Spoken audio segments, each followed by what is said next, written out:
Once we get it to close.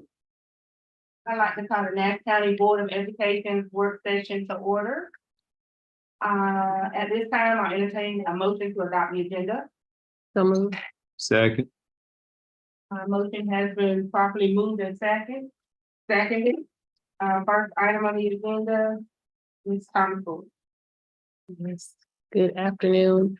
I'll now call the Academics and Accountability Committee to order. And I will start with roll call. Mr. Lamb? Mr. Bissett?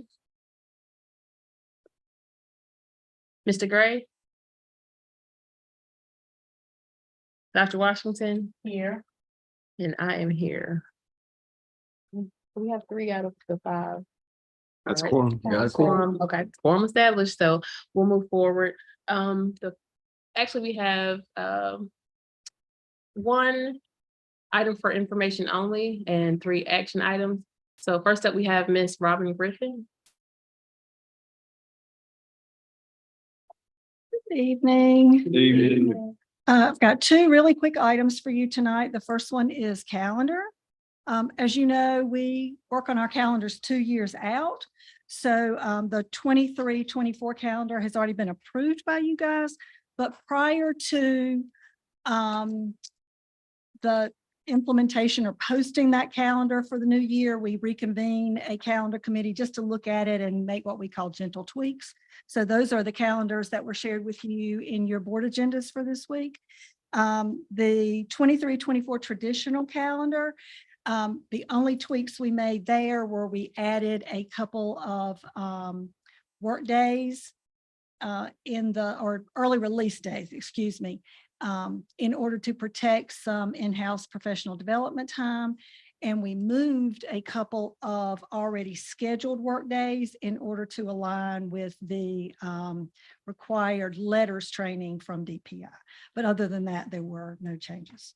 And as far as the cooperative innovative high schools, there are no changes to that one from the one that you received. So we'll post those today as soon as the meeting's over. Do you have any questions? I have a question about the traditional calendar for 23. 23-24. Yeah. This year or next year?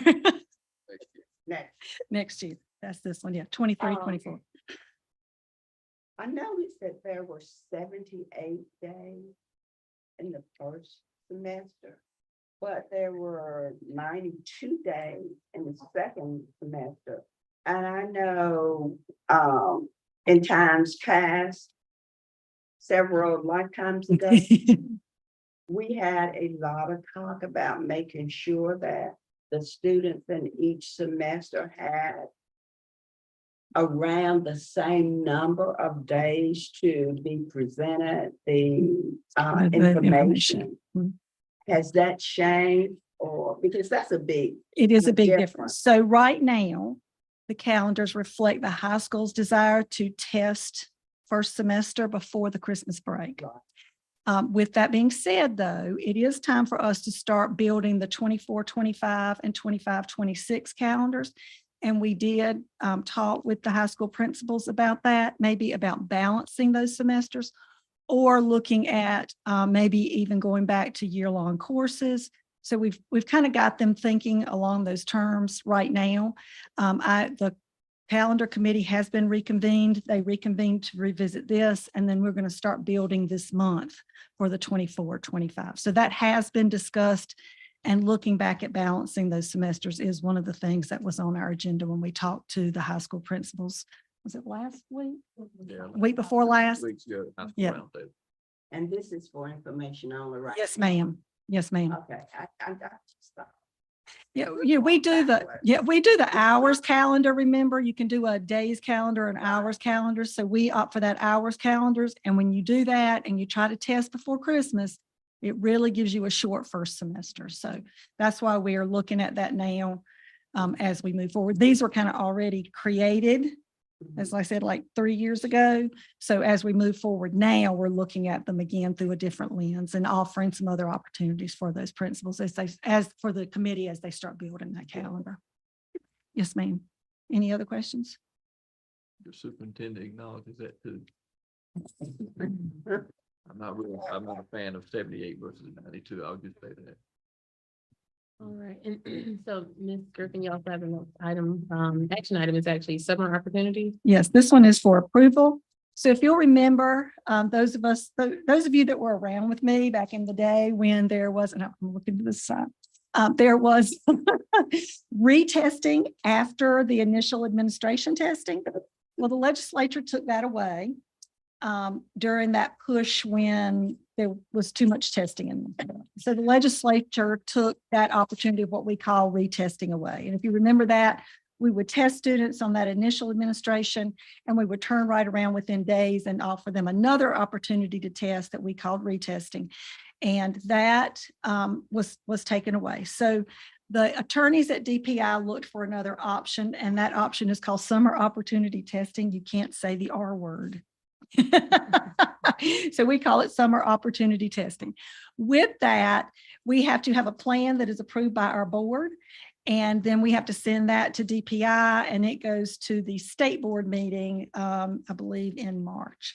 So what we have done is we have used the parameters by which that DPI gives us every year to build our plan.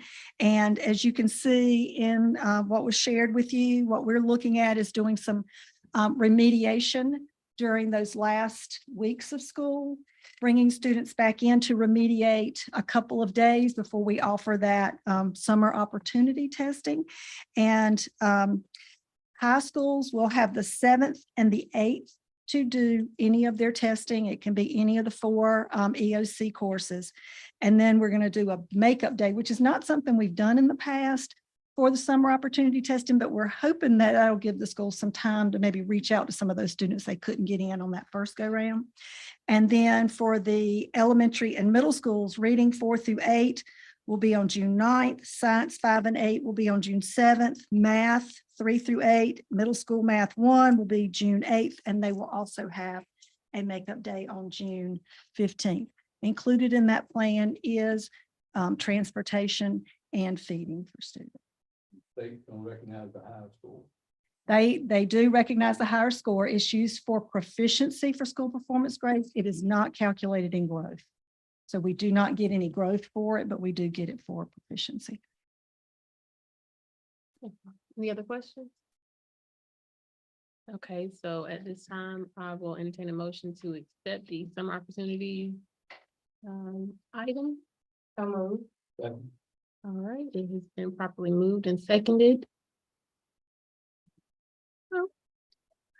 Okay, so thank you, Ms. Griffin. Yes. We'll go on to the next thing. Ms. Dancy Smith, you're stepping in for Mr. Thompson. 2 items, the Logic Rocky Mount MOU and field trip. Yeah, I'm sorry. No, I'm sorry. All right, then a lot of us. All right, so first, and do we have anyone else that's online? Oh, okay, all right, so Mr. Lamb? Yes.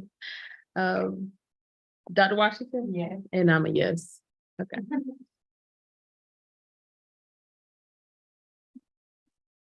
Good afternoon, Afternoon. Chair Washington and other board members.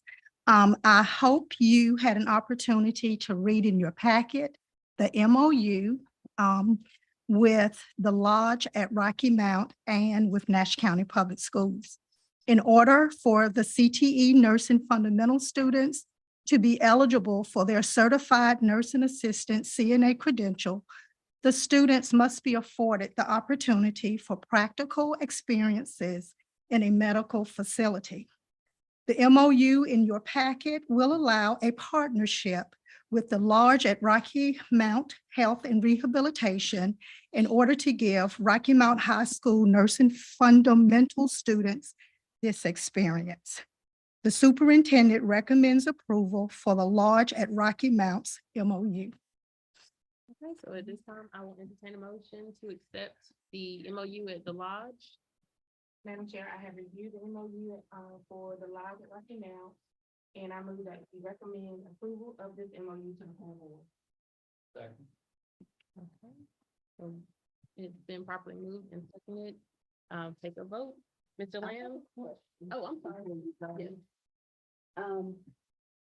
With that MOU, it lists some other vaccines that are required, but it does not list the COVID.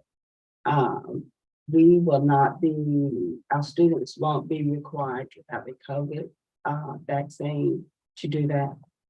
Not if the lodge did not require it. Good. Okay, Any other questions? All right, Mr. Lamb? Yes. Dr. Washington? Yes. And I am a yes. thank you. The second thing in your packet was for overnight field trips. We have 3 field trips that will be coming up. The first is for Nash Central High School.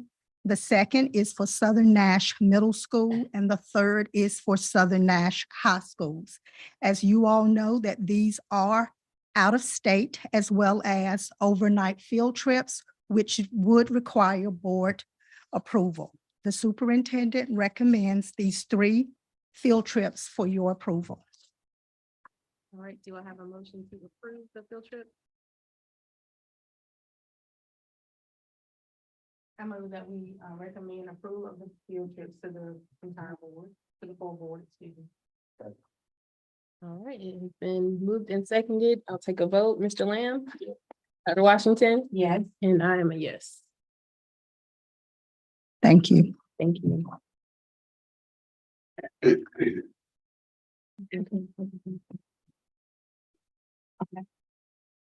it. All right, so I will now adjourn the Academic Services and Accountability Committee. All right, Administrative Services and Operations Committee. Okay, Good morning, folks. I'd like to call the Administrative Service Operations Committee meeting to order. Roll call, please. Lake Dunstan. Alvin Tavis. Here. Franklin Lamb. Rhonda Bullock. Here. We establish a quorum. First item on the agenda is budget amendment, Mr. Doug Hale. So Mr. Doug Hill is not here. He is at a doctor's appointment. I believe that's what it was, but I'm going to read his amendments. You have a packet. There are State Budget Amendment 102. There's a current expense fund 202, federal grant funds 302, capital outlay 402, and Fund 8 donations and grants 801. So state number 102, this amendment reflects the net adjustment made to the state funding from allotment revisions. So that would be basically a reduction in funding for virtual schools, charter school enrollment, in the best of our first 2 months. That's why that revision was done. Current expense funding 202, this amendment reflects no change to the total current expense budget. The budgetary changes between purpose codes to cover expenditures. That would include instructional services, system-wide support, ancillary services, and non-program services. Federal grants 302, this amendment reflects the net adjustment made to federal funding, resulting in an increase to the federal grants budget of $14 million. Capital outlay amendment 402, this amendment reflects an increase to the capital outlay fund budget for $61,000. Additional funding was from lottery proceeds received from Nash County for roof replacement. The last one is Fund 8 donation grants amendment 801. This amendment reflects an increase to the donations and grants fund budget of $3,300,000 from the receipt of various funding sources such as Medicaid, donations, miscellaneous grants, and fees. That is the adjusted and the amendments for this budget, which needs to be approved. That is an action item. I need a motion to accept the amendment, budget amendment. Motion to approve the budget amendment. Second. Been properly moved with Mr. Lamb, second with Dr. Tavis. Questions or discussions? Hearing none, all those in favor say aye, please. Aye. Any oppositions?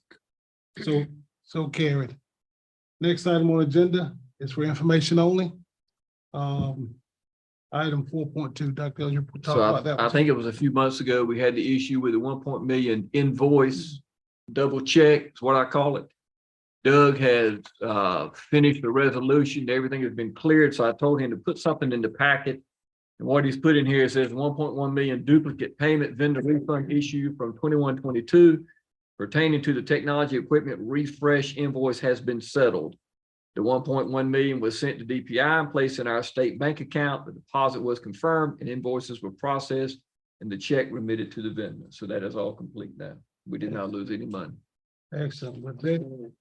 With that said, yes, Just like to say thank you for that report. I was one that was asking the question, so I do appreciate you coming back and letting us know that it's been taken care of. Well, I appreciate that. Thank you. there's nothing that will hold the Administrative Services and Operations Committee. I so adjourn the meeting. Make the motion that we go into closed session pursuant to General Statute 143-318.11 A1, A3, and A6 to prevent the disclosure of confidential personnel files under GS 115C3-321 to consider matters relating to initial employment of an individual employee, to prevent the disclosure of confidential student records under General Statute 115C-402, and to consult with the board's attorney in order to preserve the attorney-client privilege. We'll now go into closed session.